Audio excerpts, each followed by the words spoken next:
বাহু মাছ, ভেদাইলতা, নৰসিংহ, এতিয়া মই ঢাকনখন লগাই দিম।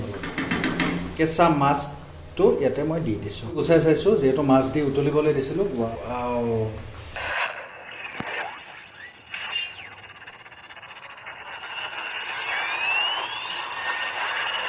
নমস্কাৰ, পৰশ কিটচেনলৈ আপোনালোকক স্বাগতম জনাইছোঁ। আজি এটা ৰেচিপি লৈ আপোনালোকৰ মাজলৈ আহিছোঁ।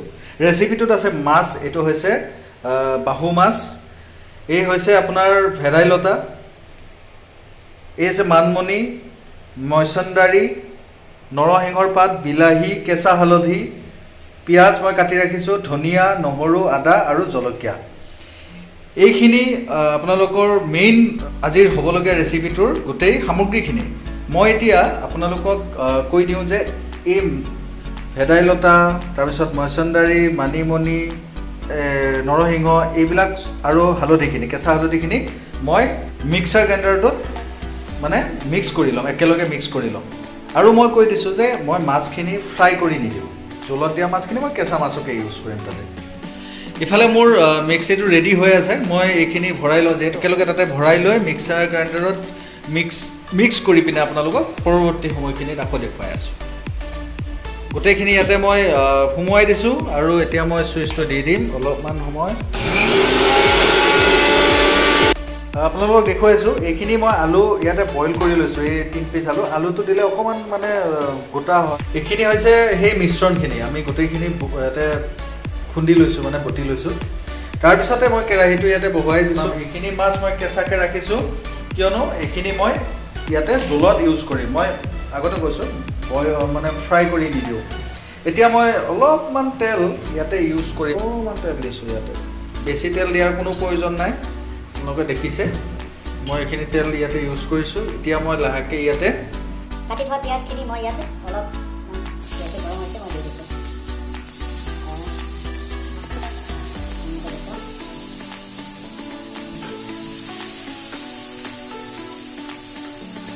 এতিয়া পিঁয়াজখিনি অকণমান ৰঙচুৱা হোৱালৈকে ফ্ৰাই কৰিব লাগিব সুন্দৰ কৰি। এতিয়া পিঁয়াজখিনি এনেকৈ থাকক, পিঁয়াজখিনি ৰঙচুৱা হোৱালৈকে ফ্ৰাই কৰিব লাগিব। লাহে লাহে ধুনীয়া কালাৰটো অকণমান পিঁয়াজৰ চেঞ্জ হ'বলৈ ধৰিছে, ব্ৰাউন কালাৰ হৈ গৈছে। এতিয়া মই ইয়াতে আদা নহৰুখিনি, যিটো পেষ্ট থৈ দিছিলোঁ, এই আদা নহৰুখিনি ইয়াতে মই দি দিছোঁ। এনেকৈ দি দিছোঁ। তাৰপিছত এইখিনি অকণমান ফ্ৰাই কৰাৰ পিছত এয়া দেখিছে ধুনীয়াকৈ গলি গৈছে। মই সোৱাদ অনুযায়ী নিমখ দি দিছোঁ, ইয়াতে নিমখ দি দিলোঁ, দি পেলাই আকৌ লাৰি থাকিব লাগিব এনেকৈ। হালধি দিয়াৰ প্ৰয়োজন নাই, হালধি কাৰণ মই অলৰেডি কেঁচা হালধি মই তাত দি দিছোঁ, যিখিনি আমি মিক্সাৰ গ্ৰাইণ্ডাৰত মিক্স কৰি লৈছোঁ। ভেদাইলতা, মানিমুনি এনেকৈ আমি এনেকৈ এইখিনি মিক্স হোৱালৈকে আমি লাহে লাহে আলু এড কৰি দিম ইয়াতে। অকণমান পিছত আলুখিনি দিম, আলুখিনি দি ধুনীয়া এটা গোন্ধ হৈছে অলৰেডি। এতিয়া ঢাকনখন আনি ঢাকনখন দি দিছোঁ অলপমান। আমি চাওঁ এতিয়া কি হৈছে। দি থলোঁ, অলৰেডি ধুনীয়াকৈ সিজি গৈছে, এইটো সিজি গৈছে। তাৰপিছতে আমি ইয়াতে সিজাই থোৱা আলুকেইখন দি দিছোঁ, সিজাই থোৱা আলুকেইখন দি দিলোঁ। সিজাই থোৱা আলুবোৰ অলৰেডি ধুনীয়াকৈ সিজি গৈছেতো, সিজাই থোৱা আলুবিলাক দি দিছোঁ। এইটো এনেকৈ মিক্স কৰি ধুনীয়াকৈ আলুখিনি দি অলপমান ফ্ৰাই কৰিম, ধুনীয়াকৈ ফ্ৰাই কৰি দিলোঁ। এনেকৈ মিক্স হৈ গ'ল, আকৌ ঢাকন মাৰি থৈ দিছোঁ। অকণমান সময় ঢাকন মাৰি ৰাখিম। তাৰপিছত আলুখিনি ধুনীয়াকৈ অকণমান সিজিবলৈ আৰম্ভ হৈছে, সিজিছে অলৰেডি ধুনীয়াকৈ ফ্ৰাই টাইপ এটা কিবা এটা হৈছে আৰু সেইটো মিশ্ৰণটো। ইফালে মই পানী গৰম কৰি ৰাখিছোঁ লাহেকৈ। এতিয়া মই এইখিনি ইয়াতে দি দিম। এইখিনি আছিলে মোৰ আজিৰ মেইন বস্তুখিনি। এতিয়া মই অলপ ইয়াতে কৰি হৈ গৈছেতো, জুইটো অকণমান বঢ়াই দিম।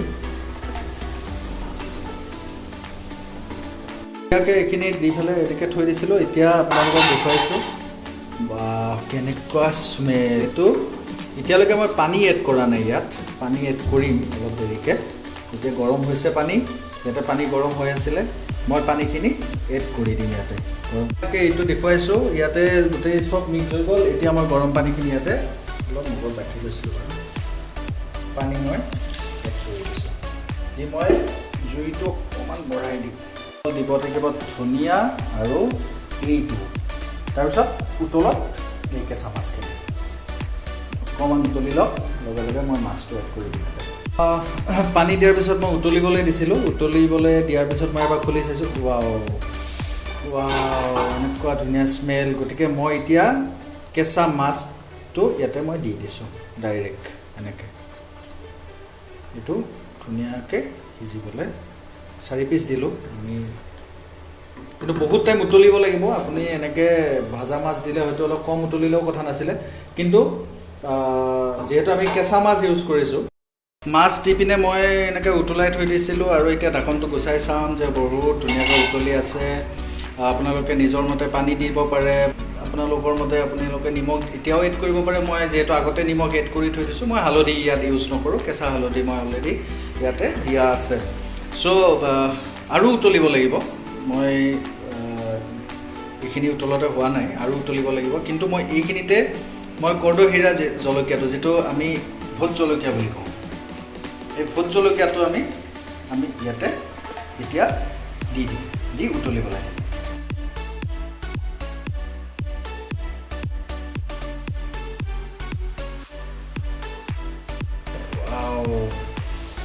ধুনীয়া দেখিবলৈ আপোনালোকে ইয়াতে জালুক ইউজ কৰিব পাৰে জিৰা জালুকৰ গুড়ি যদি ইউজ কৰে ইউজ কৰিব পাৰে মই অকণমান ইয়াত জিৰা জালুক ইউজ কৰিম বেলেগ একো নিদিওঁ জিৰা জালুক মই এবাৰ ঢাকনটো গুচাই চাইছোঁ যিহেতু মাছ দি উতলিবলৈ দিছিলোঁ পূৰা উতলি আছে আপোনালোকে মন কৰিব যে 15 মিনিটছমান উতলাৰ পিছত এবাৰ আকৌ খুলি চাব এতিয়া লাহে লাহে মাছবিলাক কেই পিচ মাছ আছিলে এনেকৈ মাছটো পূৰা ভালকৈ সিজিব লাগিব বইলটো ভাল হ'ব লাগিব তাৰমানে কাৰণ ফ্ৰাই কৰি দিয়া নাই যিহেতু উতলি আছে আৰু মই ইয়াতে এতিয়া কেঁচা ধনিয়া যিখিনি কাটি থৈছিলোঁ গোটেইখিনি ইয়াতে দি দিম কণীখন আকৌ ঢাকি দিম আৰু মিনিটমান উতল খোৱাৰ পিছত মই এবাৰ ঢাকনিটো গুচাই চাইছোঁ